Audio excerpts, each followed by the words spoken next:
The boy stirs to wakefulness in an unfamiliar room. Beside him sits a silent clockwork man and a woman with a gentle smile.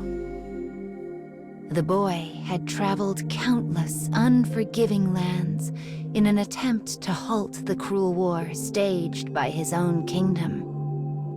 Yet he now finds himself in the comfortable bed of a civilian. "What happened?" he asks. The man apologizes for acting on his own discretion.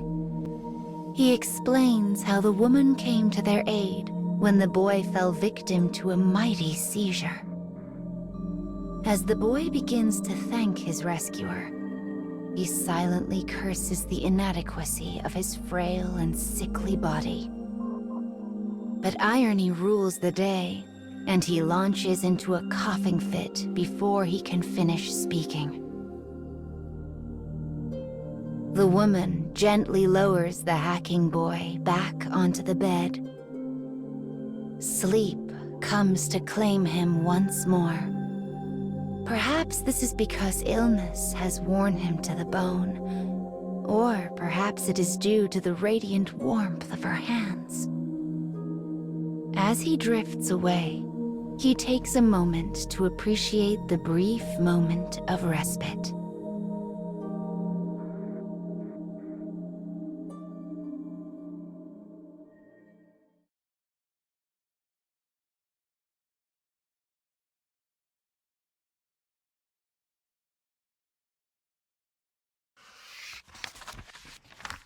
Several days have passed since the boy began his treatment in the woman's humble abode.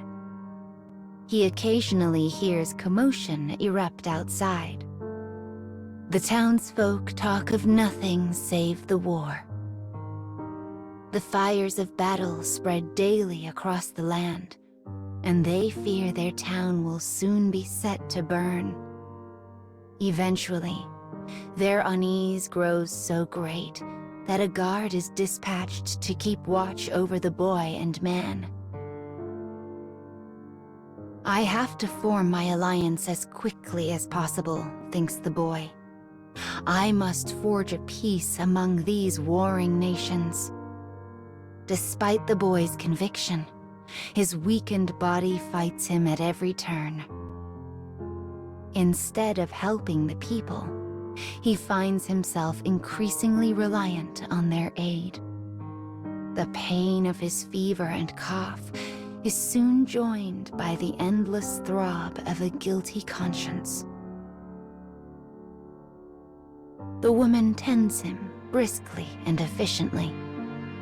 Despite the raging war, her words are soft and kind.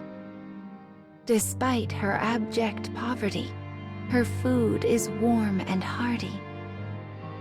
The situation begins to remind the boy of his childhood. As his thoughts spin, they finally alight on a particular memory. One from his earliest days as a child. It is the face of his mother, a woman who departed this world long, long ago.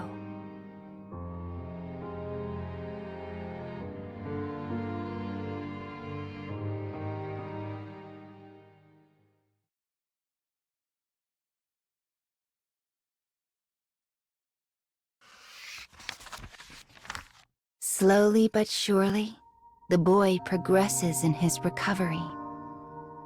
One day, a thought occurs to him. Why is this woman working so hard for me? And why does she remind me of my mother? The boy asks his clockwork companion if he knows anything of her circumstances. The man nods and reaches for a nearby picture frame that is turned face down. He flips it over to reveal a family photograph. The man then begins to speak of the room's history. This country keeps a database of all citizens, one he had been able to access. He continues speaking. his voice dry and emotionless. He tells the boy what he found in the records of the woman's family. The room in which they rest once belonged to her child. The same child who smiles so brightly in the photo. But the fires of war had claimed him some time ago. And just as the boy sensed his late mother in the woman, so too did she sense her late child in him. A time of respite, a woman's devotion, a veiled love. Pain shoots through the boy's heart, but it does not come from his illness. Instead, it comes from a realization that his own homeland is responsible for all of this.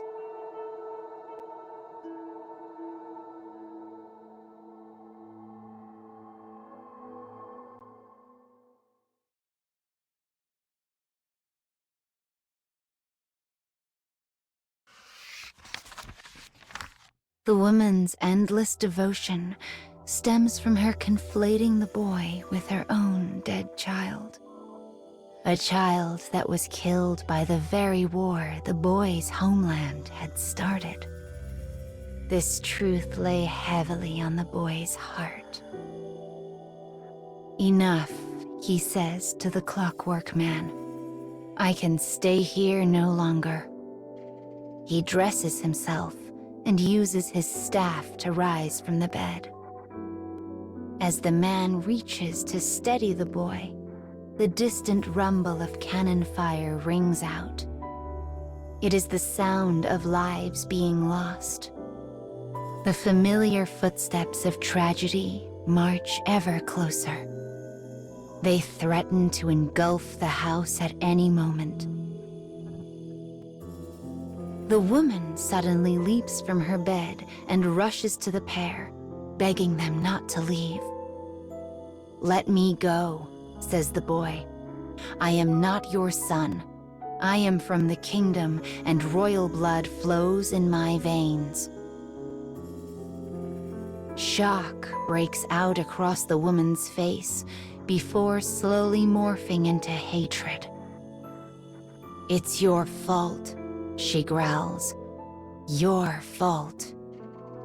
My son is dead, and it's all your fault. She lets forth an agonized howl, the pain of a mother tormented by an immutable past. Yes, replies the boy. I am responsible. He bows his head deeply. He knows he is the target of her hatred, and he knows that it is earned.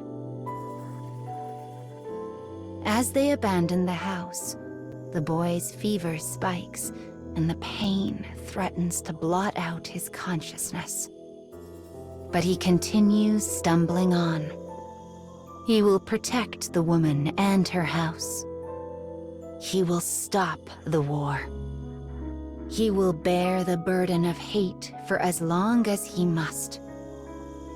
That is why he walks on, and why he never looks back.